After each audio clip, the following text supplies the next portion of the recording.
Dites donc, vous pouvez commencer vos... Nous allons commencer, mon cher camarade.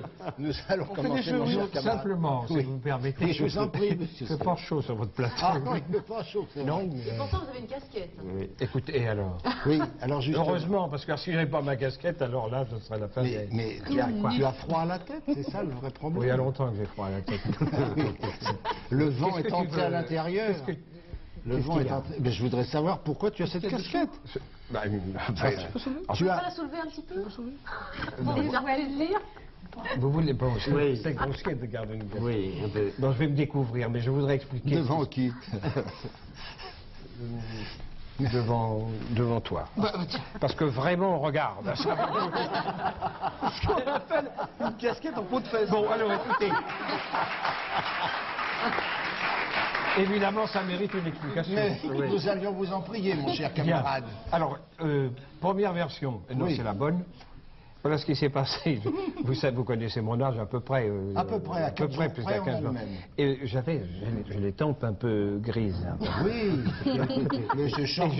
j'ai quelques cheveux blancs, c'est vrai. Et un ami m'a dit, tu sais, ça serait pas mal pour le métier que tu pouvais te teindre. Mais me teindre, c'est pas le rêve. C'est pas amusant, il faut que je teigne tous les sarpouches, etc. Et j'ai pensé à un moment m'enlever, simplement couper les cheveux blancs. Et cet imbécile d'ami, je l'ai écouté, et je me suis coupé tout ce que j'avais de blanc sur la tête. Et voilà ce qui me reste. Tu peux, Michel. Et alors, l'ennui, c'est que je rencontre 8 jours plus tard un autre ami qui me dit, mais qu'est-ce qui t'arrive? Ben, je lui dis, je lui explique l'histoire des cheveux blancs que j'avais. Bon, il me dit, mais tu peux pas te promener comme ça. C'est pas possible, mais tu devrais te mettre en bure, parce que tu as l'air d'un moine. Et effectivement, ça fait un peu la tonsure du moine. Et là-dessus, je rencontre Izzy, qui est un metteur en scène italien, qui me dit, mais vous avez une bure et vous avez une tonsure de moine. Est-ce que vous voudriez jouer dans le film de Coluche, Le Roi d'Agobert? Et voilà comment on fait ce métier. C'est une belle histoire. C'est extraordinaire. Alors, tu fais un moine dans Agobert? Oui, un moine qui s'appelle Otarius.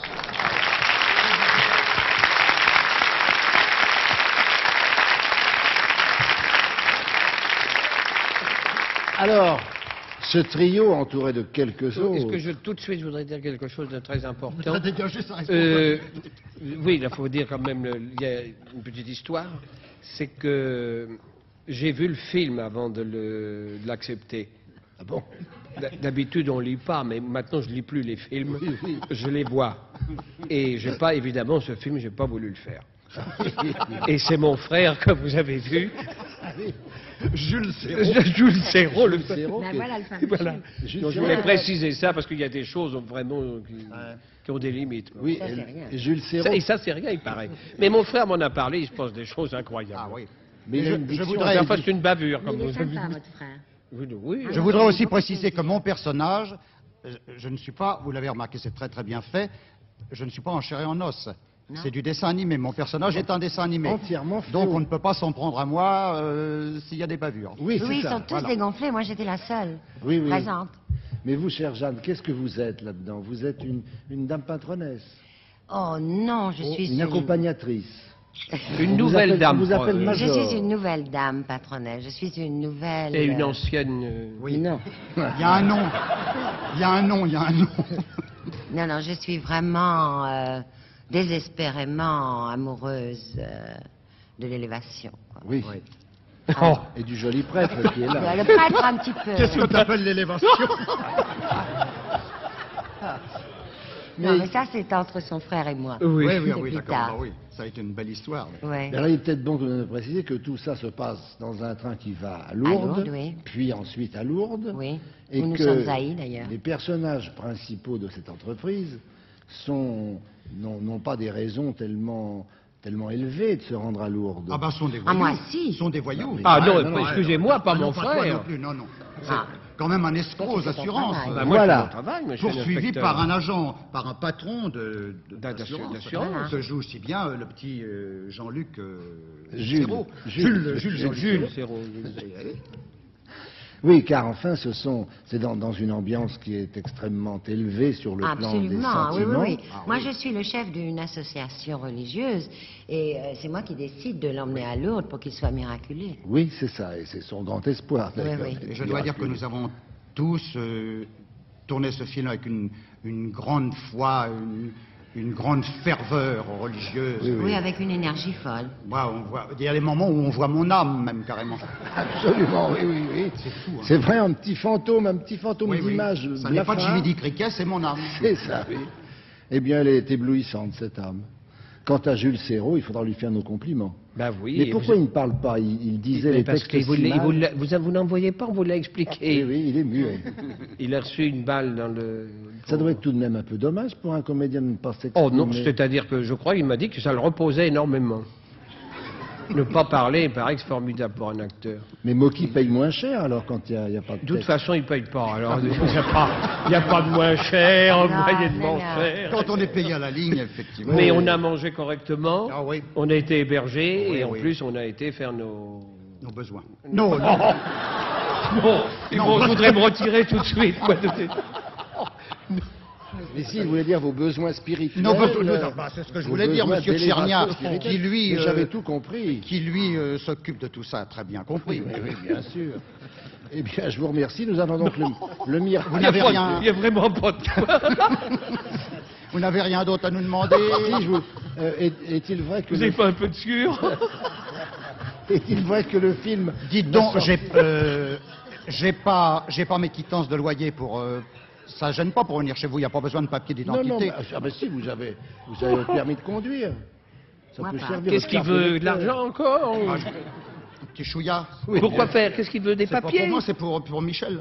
Pour son Noël. Ah oui, bien sûr. Oh oui, moi je donne un petit truc quand même. Mais son Noël, de toute façon, il va jouer Harpagon, je suppose. On Mais m'a envoyé vous savez, des oranges déjà. Mais pour de les la fêtes, salle. vous savez que je voulais aussi le signaler parce qu'il y a pas mal avec tout ce qui se passe en ce moment. Je joue, je joue pas Harpagon pendant les fêtes.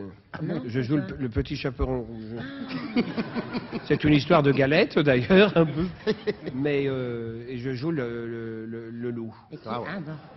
Et mise en scène par Le Planchon, loup. tout de même. Qui? Par Planchon. Non, Lombroso, qui est le directeur. Il préfère les choses pour enfants, des petits spectacles. Ça devait s'appeler Mariro chez les Avares, d'ailleurs. Voilà. Oui. Alors aux heures habituelles, c'est l'avare quand même, parce que vraiment je vais me faire engueuler quand même. Et alors après minuit, parce que le petit chaperon rouge fait déjà un spectacle un petit peu tendancieux, enfin je veux dire, Oui, c'est un peu où il osé. se passe un peu osé. Ah oui, c'est léger. après l'avare, de 2h du matin à 6h, Le petit chaperon hard. la nuit. Très bien. Eh ben, on va aller voir ça. Voilà, on a assez dit de bêtises ou...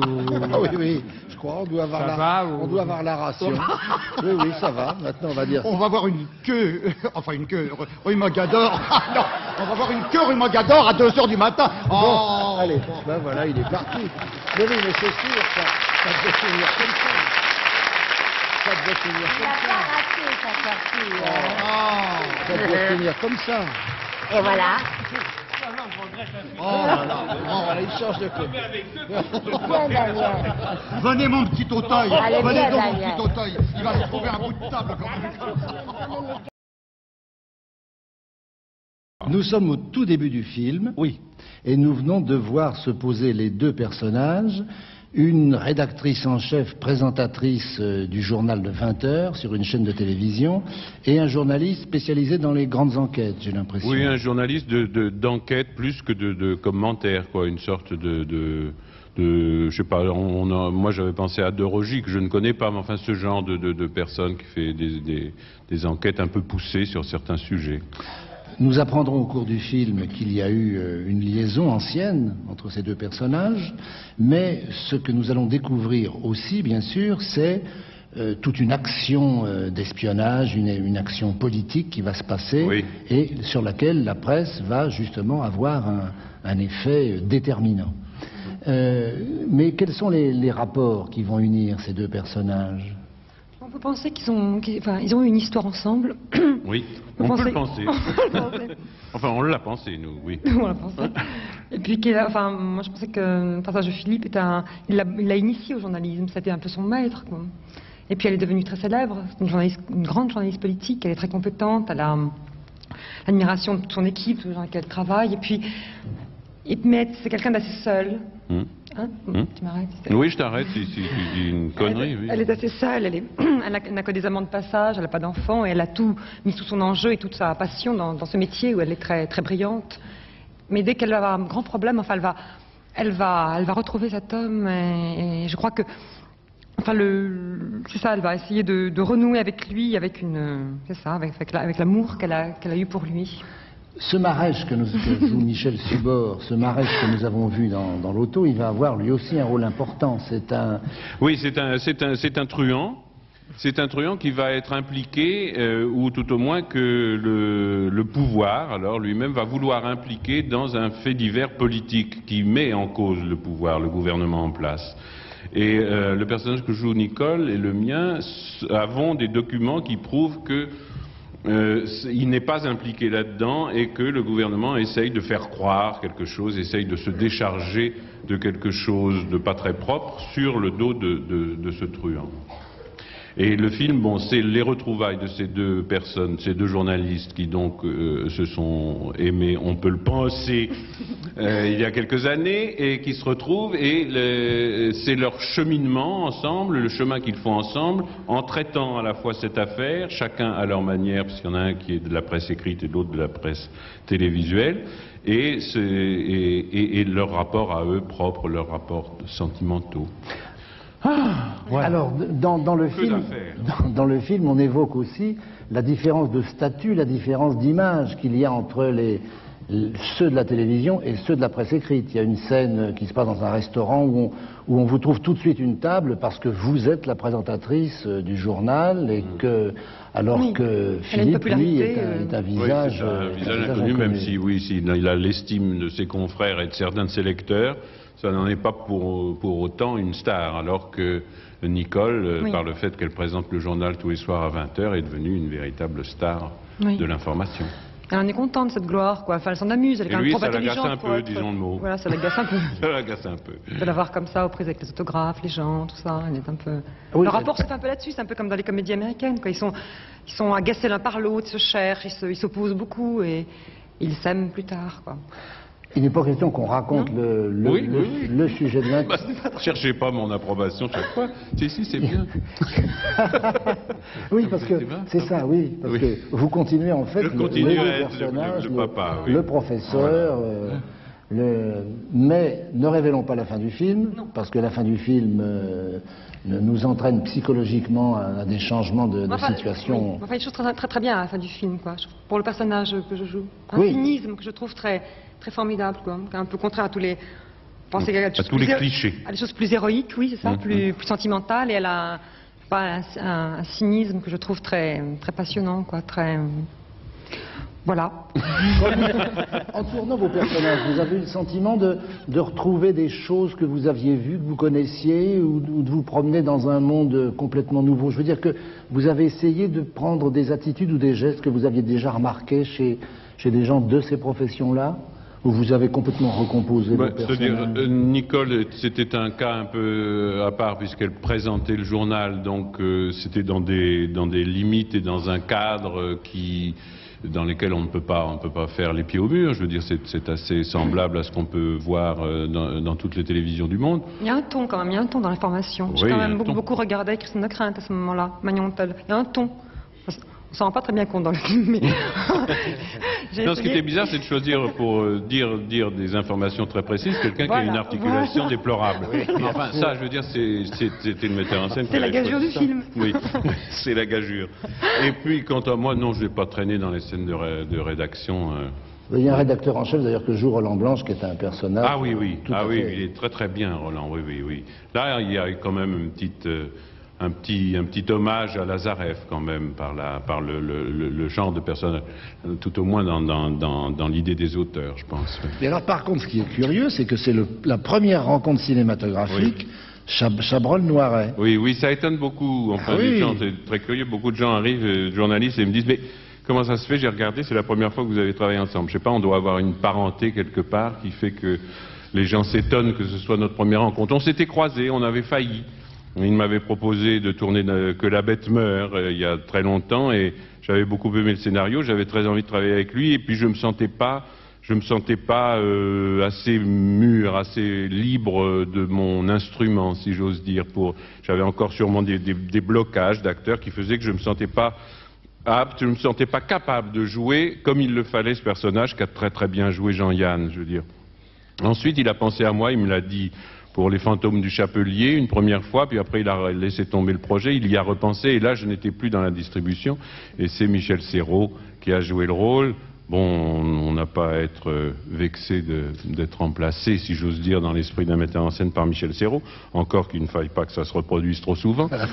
Mais enfin, bon, c'est pas honteux. Et puis, bon, cette fois-là, et puis j'avais l'impression d'avoir tourné, non pas autant que Bernadette avec Claude, mais dès le premier jour, je me suis senti vraiment dans mes pantoufles, si j'ose dire. Et je pense, j'espère, je crois que ce ne sera pas la dernière fois. Enfin. C'est ça, vous allez vous retrouver. Ça sera... Oui, j'espère bien. J'espère qu'il va rentrer dans ma petite famille et dans mes habitudes, si j'ose dire. Ça va devenir un beau-frère de tavernier, quoi. Voilà, c'est ça, un cousin, beau-frère, oui. Voici ce premier film de Laurent Ferrier. En voici quelques images pour situer l'atmosphère et les personnages.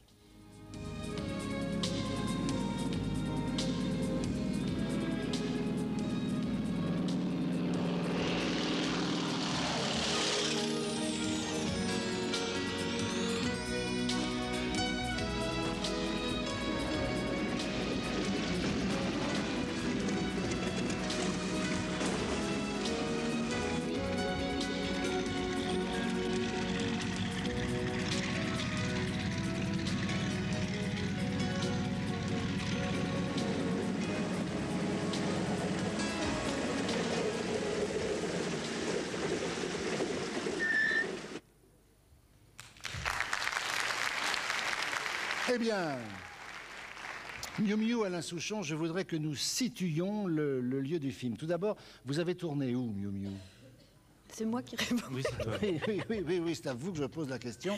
Où avez-vous tourné? Parce que le paysage a une importance considérable dans le vol du Sphinx. Oui, on a tourné à Ouarzazate, à Erfoud, à Taroudan et à... C'est tout. C'est le sud marocain. Oui, c'est bien. Ah, c'est bien. C'est le sud marocain. Je me débrouille très bien au début. C'est le sud marocain. Oui, c'est le sud marocain. Là, vous arrivez d'Angoulême, ce qui est tout de même plus près. De Mata, j'arrive. J'arrive de Mata.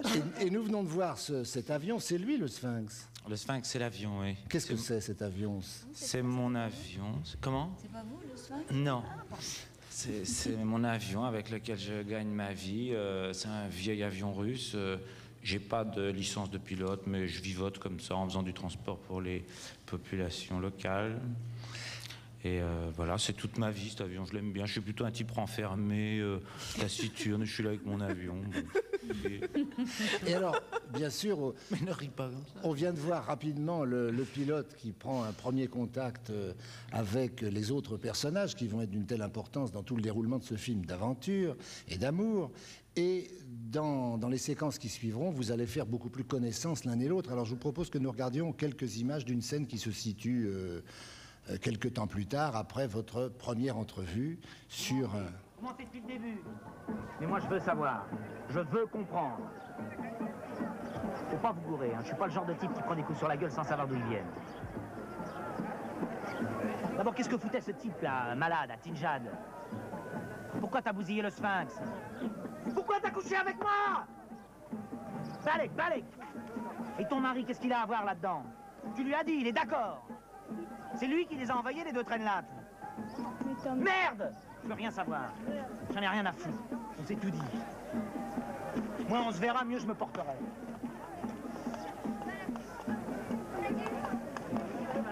Voilà.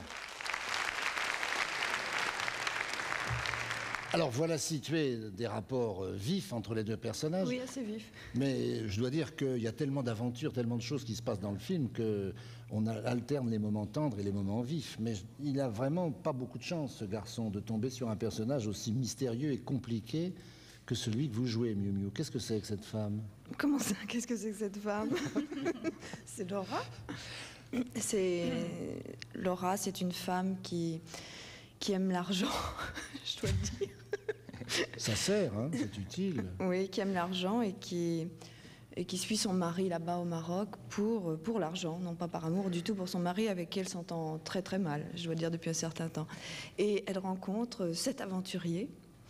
Et au début, elle ne l'aime pas complètement, mais enfin, elle est irrésistiblement attirée par cet être, Vrai, par hein. Tom. Oui. Et je dois dire que cet amour est plutôt contrarié par les aventures à chaque fois qui nous arrivent. Enfin, à chaque fois, ça nous empêche un peu de vivre notre amour qui est, je dois dire, assez profond. Et alors, ce personnage, Alain Souchon, c'est un aventurier, mais c'est un brave aventurier. C'est pas un héros des temps modernes, hein, tout de même. Il va se révéler courageux, mais...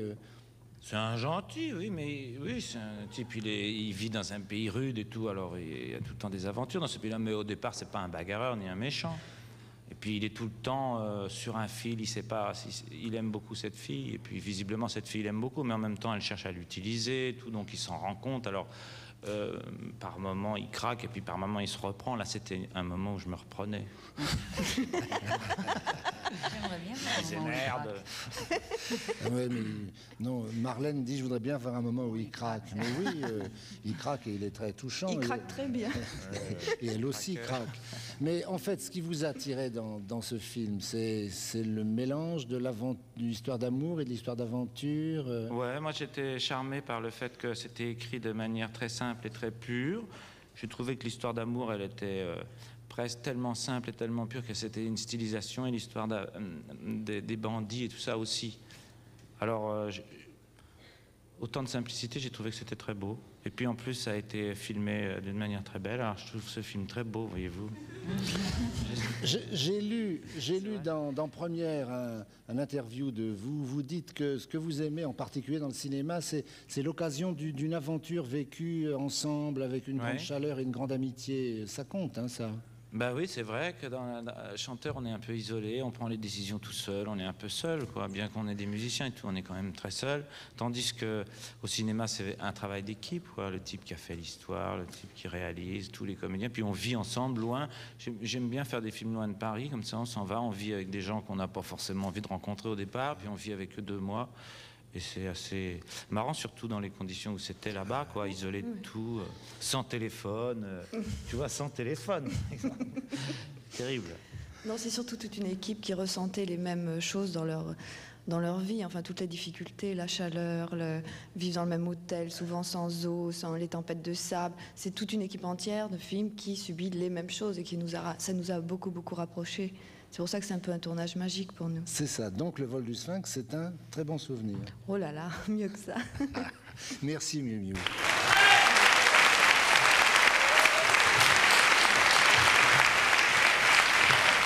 Eh bien, Sophie Marceau, voici donc Joyeuse Pâques. Et on vient d'ailleurs d'entendre une phrase qui éclaire, je crois, le départ du sujet.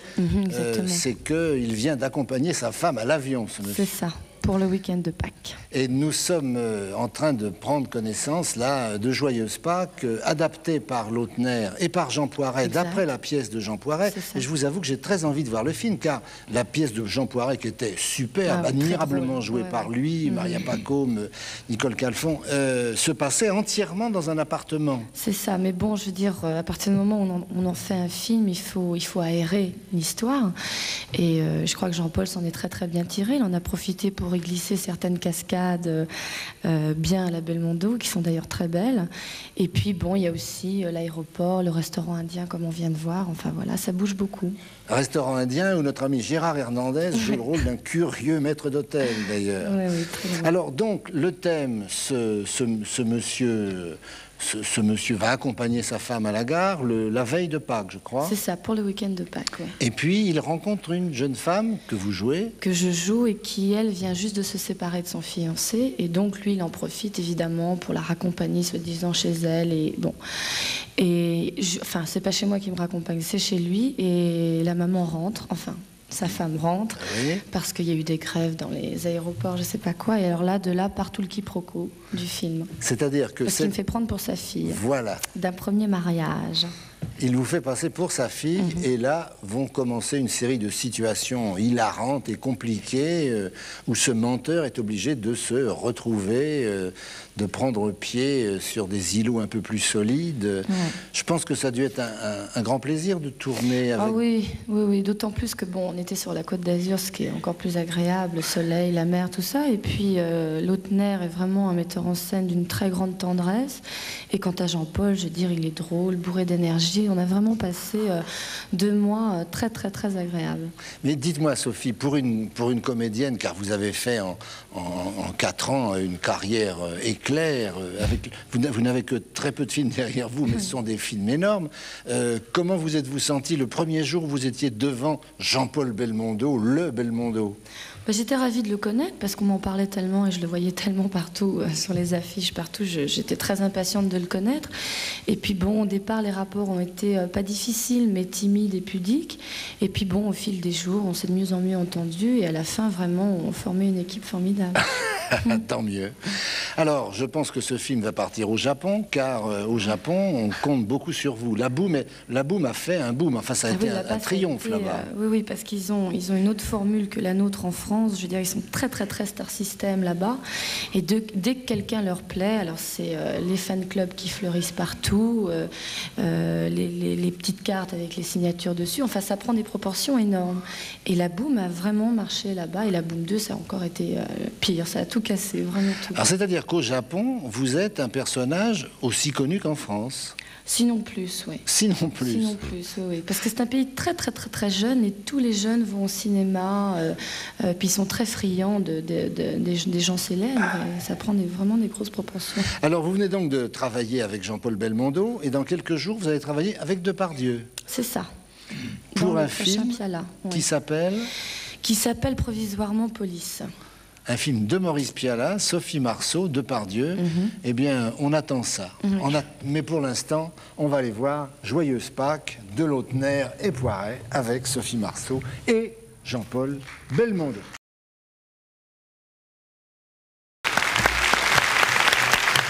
Partir, revenir, le nouveau film de Claude Lelouch. Jean-Louis Trintignant, Françoise Fabian, nous sommes là pour parler de ce film, mais Lelouch est un homme qui crée autour de lui un monde. C'est un vrai démiurge. Il aime bien avoir des personnages, brasser des personnages, des époques aussi. Je voudrais qu'on essaie de définir. Vous, Jean-Louis, qu'est-ce que vous êtes dans le film? Le personnage... Je suis un chirurgien parisien au moment où commence le film. C'est juste à la veille de la guerre. À la veille de la guerre de 39, quoi. En 39. Annie Girardot est votre épouse? Oui. Françoise et Piccoli sont un couple ami. Et Anconina est notre fils, Richard Anconina est notre fils, et Evelyne Bouix est la fille de Françoise et de Michel. Et les personnages vont vivre une vie tout à fait particulière, en ce sens qu'il va y avoir des résurgences du passé dans le présent. Oui. C'est un film qui se passe entre 1939, donc, et notre époque maintenant. C'est un film qu'il est difficile de raconter. C'est bien, c'est très bien. Françoise, Claude Lelouch attache la plus grande importance à la partie musicale du film. Oui. C'est un concerto de Rachmaninov qui tient une grande partie. Pourquoi a-t-il voulu cela? Pour que la musique emporte le mouvement du film? Je crois qu'il l'a dit d'ailleurs dans une interview. Il a basé son scénario sur le tempo exact du deuxième concerto de Rachmaninov. Et comme le deuxième concerto de Rachmaninov ne faisait pas le temps suffisant, il a demandé à Michel Legrand de faire la partie complémentaire. Et Michel Legrand a fait d'une façon absolument géniale le pastiche du deuxième concerto de Rachmaninov pour faire le minutage exact du film. Mais en fait, le film se passe pendant un concert. Enfin, le récit se situe pendant un concert. C'est-à-dire qu'il fallait le temps exact du concert. Mais je pense d'ailleurs que Jean-Louis a raison, il ne faut pas essayer de raconter le film, il faut se laisser aller à la musique, aux images. Pourquoi le film s'appelle Partir, revenir? C'est l'histoire d'une séparation. Ce sont des familles déchirées et qui sont projetés dans une aventure abominable qui a été la guerre de 40. Et le couple des Lerner, Piccoli, sa femme, et les enfants sont déportés, et il y en a une, ce qui est la fille, qui va raconter toute cette histoire, qui revient. Et c'est en fait l'histoire d'une rédemption, je crois, le film. Oui. Tous les deux, vous avez déjà eu l'occasion de tourner avec Lelouch. Ce qu'on sait de lui, c'est que c'est un personnage, c'est un homme caméra. On voit souvent des reportages dans lesquels on voit la virtuosité avec laquelle il fait ses films. Et est-ce que vous, comédien, vous vous sentez au milieu de tout cela un objet un peu particulier, ou est-ce que vous êtes pris dans le tourbillon de l'image? C'est très facile d'être bien dans les films de Lelouch, pour les acteurs. Tous les acteurs qui ont tourné avec Lelouch sont enthousiasmés. C'est vraiment ce qu'il y a de plus exaltant pour un acteur. Pour vous donner une idée, il y a dans le film une scène qui est l'arrestation de nos amis, enfin de la famille Françoise Michel. Ils sont juifs, ils sont arrêtés par la Gestapo. Ils habitent chez nous. Et la scène commence sur notre couple, Annie Girardot et moi, qui sommes dans un lit, c'est-à-dire en gros plan. Et le plan dure 9 minutes. Et pendant ce temps-là, on traverse tout le château, les Allemands arrivent, on se bat, ils amènent les Lerner dans une camionnette qui attend devant le château. Il y a tout un convoi de militaires qui les encadrent, et tout ce convoi on traverse tout le village, avec tous les gens du village, et s'en va dans la campagne. Et le plan se termine au bout du village, voilà, avec Richard Anconina qui a poursuivi les camions de la Gestapo et qui les voit se perdre dans la campagne, et il devient... Alors tout ça, c'est dans un seul plan. Lelouch, tenant la caméra, commence donc en gros plan et termine sur un village vu de loin. Oui. Alors, comment il a réalisé ce plan? En tenant la caméra, puis à la fin quand les personnages sont embarqués dans le convoi, il monte sur une camionnette qui était préparée, et sur cette camionnette, il y a une grue. Et il s'assied comme ça, reculant, tout en filmant, et la camionnette s'en va, et lui s'élève. Bon, enfin, je vous raconte le côté technique, mais j'ai dit ça pour vous dire à quel point c'est facile pour les acteurs. C'est-à-dire que nous, on a joué cette scène sans aucune coupure, sans aucun souci de raccord. On a joué cette scène dans une vérité terrible. On a pris des coups, on s'est donné des coups. Oui. On était vraiment entièrement libre. On ne savait pas où était la caméra. Nous, on a vécu vraiment, pendant 9 minutes, cette situation qui est une situation très intense, très forte, très déchirante. Oui. Et quand on voit le film, ces choses-là ont une vérité fracassante qu'il est impossible de réaliser si on découpe, si on tourne d'une façon plus conventionnelle. C'est impossible pour les acteurs de jouer ça. Alors que là, parfois on sort du champ, c'est pas grave. Il y en a un autre qui arrive. Mais il y a une vérité, il y a vraiment un engagement de la part des acteurs qui fait qu'on est obligé d'être bien. On ne peut pas être mauvais, là, c'est pas possible. C'est-à-dire qu'en fait, il vous plonge dans un drame dont il est le témoin privilégié. Voilà. Exactement, voilà. Il crée un événement, il provoque un événement et il le filme. Il a une idée, il m'a dit un jour, si je passe dans la rue et que je vois un bonze, c'était le moment où il y avait pas mal de bonzes qui s'enflammaient. Si je vois un bonze qui se met le feu, il faut que je le filme. Je ne lui demanderai pas, attendez, arrêtez, puis remettez-vous le feu. Il faut que je le filme. Et moi, je veux faire du cinéma comme ça. Je crée un événement, et puis hop, c'est à moi de le saisir.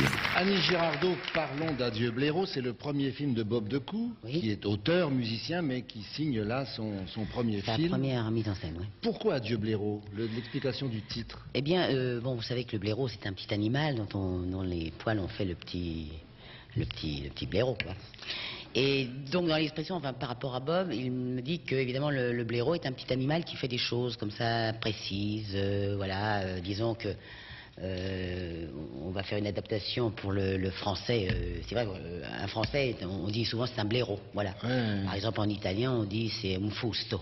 Bon, il y a des expressions comme ça. Disons que c'est un monsieur bon qui est là, qui a ses petites habitudes, etc. et qui fait son petit boulot, bobo, dodo, enfin etc. Et il se trouve que, bon, adieu blaireau, pourquoi? Parce que d'abord, il refuse d'abord cette façon de vivre, et surtout parce que c'est quelqu'un qui, à un moment de sa vie, va, d'abord parce qu'il a une déception d'amour, et aussi parce qu'il a beaucoup de problèmes d'argent, et il se trouve dans une situation où il faut qu'il s'en sorte. Et il va donc accepter de faire un contrat, c'est-à-dire évidemment d'exécuter quelqu'un. Et on va lui dire au revoir, parce qu'évidemment il va aller jusqu'au bout de son défi, voilà. Et Philippe Léotard est donc ce personnage, oui. Et le blaireau. ce personnage bouleversant d'ailleurs, qui s'embarque dans des choses qui le dépassent. Oui, complètement, oui. C'est dangereux. Il va au bout de son pari, il va au bout de son contrat. Voilà. Le film est un film lyrique, musical. Oui, un film d'amour, je crois. Qui se déplace dans un Paris nocturne, avec des décors auxquels Bob de Coued tenait beaucoup. Enfin, c'est-à-dire que un théâtre qui a un rôle important. Voilà, oui, c'est un théâtre que nous avons bien connu. Et il part du Casino de Paris. Il part dans deux sens. C'est-à-dire qu'il a écrit ce film après notre aventure du Casino de Paris. Et puis il a fallu 2 ans pour le monter. Et il se trouve que, évidemment, dans le film, c'est un comédien qui joue un petit rôle comme ça au théâtre. Bon, c'est au Casino de Paris, bien sûr, que on ne dit pas que c'est le Casino de Paris, etc. Et donc la fin son duel se terminera donc au Casino de Paris. C'est-à-dire le Casino de Paris qu'on connaît bien, c'est-à-dire les coulisses, les cintres, toutes les choses que le public ne peut pas connaître. Voilà. Ce Casino de Paris dont vous dites c'est une aventure, et c'est une aventure qui a été une aventure formidable, vrai pour vous. D'abord il est ouvert, et c'est comme ça qu'on a pu d'ailleurs, ce qui était merveilleux, c'est quand on a tourné au Casino de Paris, on a retrouvé d'abord toute l'équipe qu'on avait, puisqu'on a rouvert le théâtre, donc les gens, les machinaux, tout le monde était là. Et ce qu'on a retrouvé surtout, c'était nos costumes. Et ça m'a fait bien, parce qu'on avait été un peu foutus à la porte, quoi, faut bien le dire. Et on nous avait séquestré les costumes, par exemple, entre autres, nos décors aussi. Et quand on est venu tourner, on a retrouvé, il l'a mis d'ailleurs dans la scène, on a nos costumes que nous avions dans le spectacle. Ça a été pour moi un signe, pour moi c'était superbe. J'ai dit bon ben, tu vois que jamais rien n'est perdu, et puis de toute façon quand t'as la foi, et puis quand t'as raison, quoi, hein, faut bien le dire, et ben on y arrive, quoi. Alors voilà. Dans ce film, Annie, vous jouez un rôle qui est un second rôle, mais oui, pour vous, votre présence y est beaucoup plus impliquée qu'en tant que comédienne. Oui, ben, c'est évident. Il est évident que au départ, le film devait être fait, et je pense que l'important dans cette aventure, c'est que Bob fasse son film tout seul. C'est-à-dire que monte son film tout seul. Puisqu'il y avait eu le Casino de Paris, évidemment j'étais là, puisque nous avons fait ça ensemble. Et puis nous avons fait aussi d'autres spectacles, mais là il avait besoin de s'exprimer tout seul, parce qu'il en est capable, parce qu'il a du talent, etc. Mais il fallait qu'il passe la barrière, quoi. J'ai passé la barrière, hop là, bon bref. Je suis tombé derrière. Voilà, donc évidemment il y avait un rôle qui était là, mais c'était d'abord important son sujet et surtout le blaireau. Bon, il y avait des personnages féminins, il y en avait 2. Il y avait donc le rôle de bébé, Brigitte, interprétée par Juliette Binoche. Il y avait un autre personnage qui était donc Colette, celui que j'interprète, et un autre Gigi. Il y avait 3 dames, enfin qu'il y avait des choses un peu épisodiques. Et quand Bob a monté son film, cette fois-ci, il y a eu Léotard, tout le monde avait signé. Alors j'ai dit maintenant, moi je joue le rôle de Colette. Voilà. Merci. Eh bien Jean-Pierre Bacri... je me sens tout de suite bien. Ah oui, c'est triste. Ah, oui. mais il faut dire que dans les films d'Arcadie, on vous retrouve ensemble. C'est pour ça que trompé, oui. Ben oui, bien sûr. À cause de ça. Et d'ailleurs, c'est au travers des films d'Arcadie qu'on a fait votre connaissance. Oui, qu'on a fait ma réputation. Oui, mais une bonne réputation. Non, bien sûr. Bonne réputation, puisqu'elle vous amène à avoir une nomination au César, les Césars qui se déroulent dans quelques jours, le 22 février. Oui. Mais ce qui m'a frappé, moi, quand je vous ai vu dans les films d'Arcadie, c'est qu'on avait l'impression de voir un comédien déjà complètement installé dans son métier, dans sa technique, alors que... Quel âge vous aviez ? J'avais 30 ans. Et ça faisait 4 ans que j'avais commencé. Et vous avez commencé, m'avez-vous dit, d'une façon impromptue. Enfin, vous ne faites pas du tout partie des comédiens dont on dit « Ah, quand j'étais petit garçon, je me déguisais dans le grenier, je voulais être acteur. » Pas du tout. Je me déguisais par perversité, mais autrement, je voulais pas du tout être acteur. Par perversité ? Ouais, je me déguisais pour me déguiser. Non, je voulais pas être acteur au départ, pour être sérieux un petit peu. Et je voulais être prof de français latin d'abord. Ensuite banquier, puis finalement... finalement acteur. Je suis rentré dans un cours d'art dramatique par hasard et patin et couffin, quoi. Mais racontez-moi ça. Vous avez accompagné une amie qui allait dans un cours d'art dramatique. Oui, c'est-à-dire que j'avais rendez-vous avec une amie, enfin, de laquelle j'avais envie de faire une connaissance plus approfondie, si vous voyez ce que je veux dire. C'est ça, oui, oui. Vous voulez vous étendre sur le sujet plus longuement. M'étendre un peu sur le sujet, ce qu'elle m'a déconseillé en me disant pas ce soir parce que je vais au cours. Quel cours? Lui ai-je dit. D'art dramatique, me répondit-elle. Et c'est comme ça que je suis rentré dans un cours, que je les ai vus travailler, ça m'a rappelé Entrée des artistes, qu'on vient de voir ce soir d'ailleurs. Hein. Ah bon, ben oui. C'est ça, parce que vous connaissiez le film. Je le connaissais bien. Et l'atmosphère vous séduisait. Ah, elle m'a séduit. Elle m'a séduit tout de suite. L'atmosphère. D'accord. Et voilà. Et je suis rentré dans un cours et tout ça après n'a été que magie, chance et réussite. Voilà. Ça s'appelle Rencontre à la femme. Eh bien, écoutez, en tout cas, tout fonctionne bien pour vous et nous en sommes heureux. Sauf un peu les reins, mais enfin, c'est une question d'eau, quoi. Il faut que je boive un peu d'eau et puis ça ira. Ah, bah, ça peut s'arranger, ça. C'est le genre de choses qu'on peut vous offrir ici. C'est sympa. Merci. On va vous trouver un verre. Et actuellement à Paris, eh bien, on peut vous voir dans la Galette du Roi, dont nous avons. Il y a encore peu qui m'ont vu, mais effectivement, on peut me voir. Mais il faut qu'il y en ait beaucoup parce que. Vous composez un trio de garde du corps, de garde du corps avec Philippe Corsin et Jean-Louis Rageau. Bien sûr. Pierre-Louis Rageau en plus, parce que maintenant il s'appelle en plus Pierre-Louis Rageau. Oui, oui, oui. Et donc on avait ce film qui est un très très bon film, très drôle. On rit au moins 30 fois. 30 fois. Ouais, au moins. Et c'est pour ça que je conseille à tout le monde, vous tous ici surtout, d'aller voir La Galette du Roi plutôt que de voir des émissions sur le cinéma. Il faut aller au cinéma aussi un peu, hein.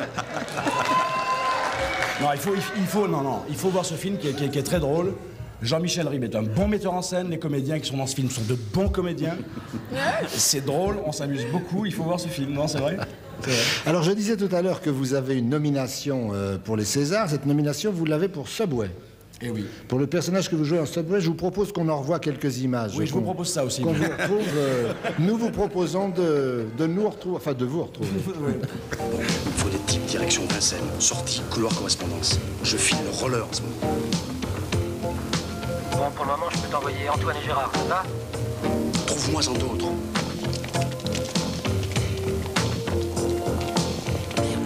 J'ai perdu mon antenne. C'est gazon.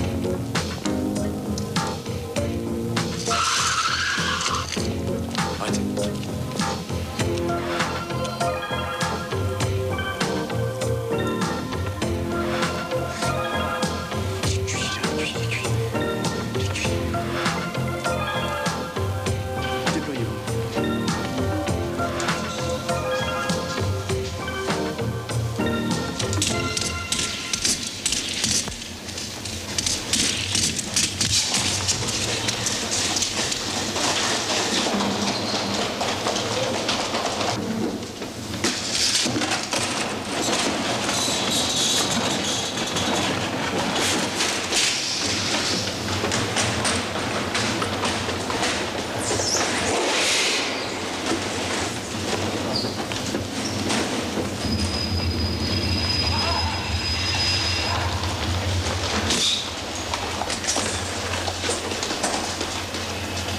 Derrière! Maniez-vous le cul, derrière! Merde! Et il a passé par-dessus le... Merde! Voilà. Jean-Pierre Bacry hier. Et Jean-Pierre Bacry demain, c'est quoi? Quel est le film que vous tournez actuellement? En ce moment, je tourne le film de Jacques Fonsten. L'histoire d'une amitié entre 5 types de mai 81, du 10 mai 81 jusqu'à nos jours. 10 mai 81. Et c'est avec Tchéky Cario, Xavier Deluc, Robin Renucci et François Cluzet. Tchéky Cario qui sera notre invité dans 15 jours. C'est un film formidable, le tournage se passe très bien, on est très contents tous les 5 de faire ce film et ça se passe très bien. Eh ben oui, c'est ce qu'on dit toujours. Non, mais là c'est vrai en plus. Ah bon. Alors pour une fois, vous voyez, je préfère le dire un peu avant parce que ça se passe très bien. Vous savez, depuis le temps qu'on fait cette émission, j'ai quand même jamais entendu personne qui soit venu en disant. Mais demandez-moi, moi si ça se passe ignoble, les copains étaient vraiment des pourris. Jamais j'ai entendu ça. Demandez-moi ce que je pense de certaines choses et vous verrez. Alors on fait des émissions spéciales. Non, ça se passe vraiment bien.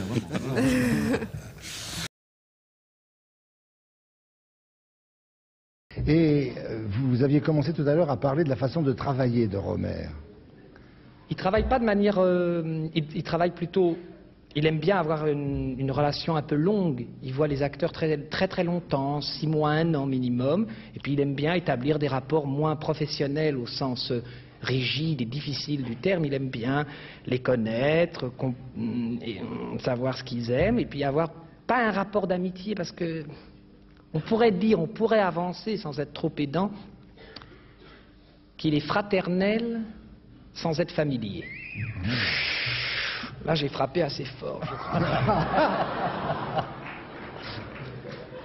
Non, parce qu'il y a une grande interrogation sur Rohmer. Comme il n'aime pas tellement aller chez les journalistes et à la télévision, les gens s'interrogent. Bien sûr. Mais c'est simplement un homme qui fait son travail. Mais c'est bien parce que vous êtes familier et fraternel en même temps avec cet homme si intéressant que je vous pose ces questions. Ah bon, d'accord. En tout cas, 4 aventures de Renette et Mirabel et le dernier film d'Éric Rohmer que l'on peut voir à Paris. Merci Fabrice. Et pendant tout le film, on va l'entendre se plaindre de ne pas avoir ses médicaments, geindre et rencontrer toujours l'amitié fidèle de l'autre. Michel, ce film, vous l'avez écrit?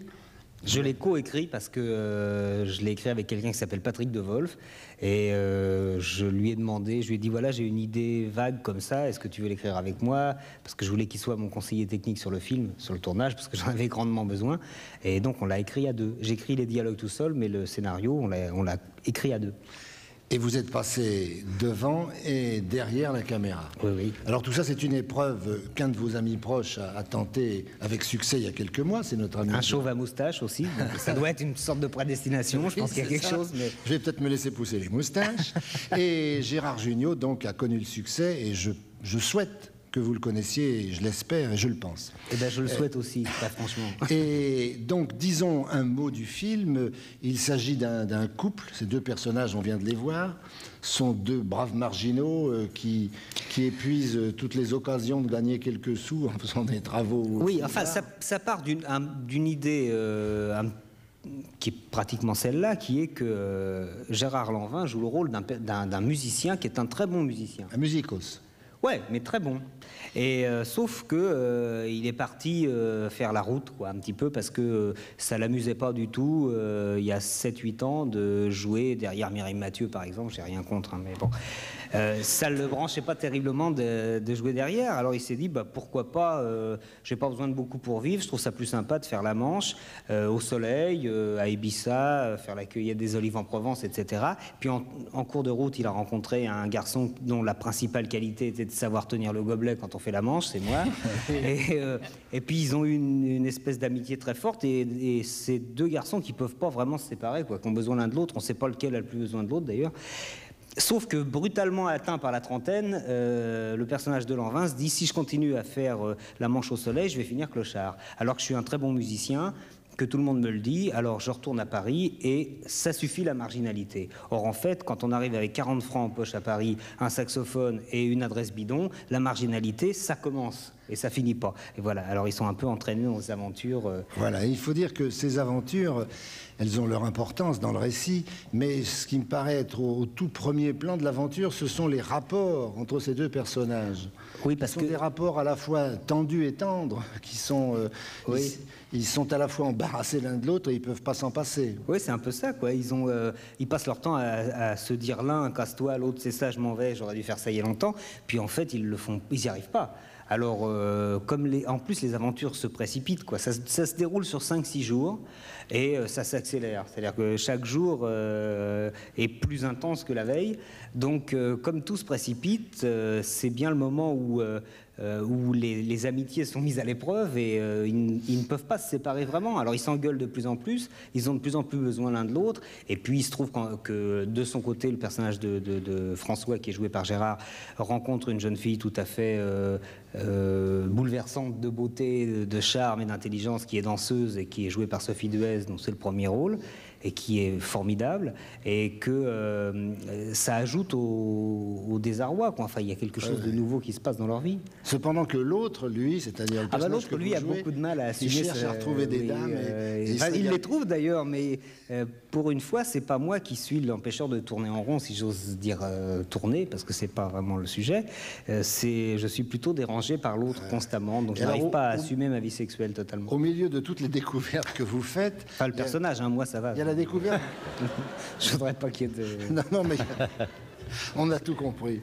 Mais et parmi les découvertes qu'il fait, il découvre des choses bizarres que l'on fume dans certains milieux aussi. Ah mais il découvre pas, il sait. Sauf que d'habitude, il a toujours dit non. Puis là, il a un coup de déprime. Alors il dit, après tout, au point où j'en suis, ça pourra pas être pire. Et ça peut toujours être pire. Il faut bien se dire ça. Quand on se dit, je vais essayer parce que ça peut pas être pire, ça peut toujours être pire. Là, je vais découvrir la musique, alors je vais parler plus fort. Alors Catherine, tu vois, t'as compris? C'est un film rose. Je dirais que c'est un film rose et gris. Avec des moments de tendresse et des moments de mélancolie. Ah oui, avec une certaine cruauté même par moments.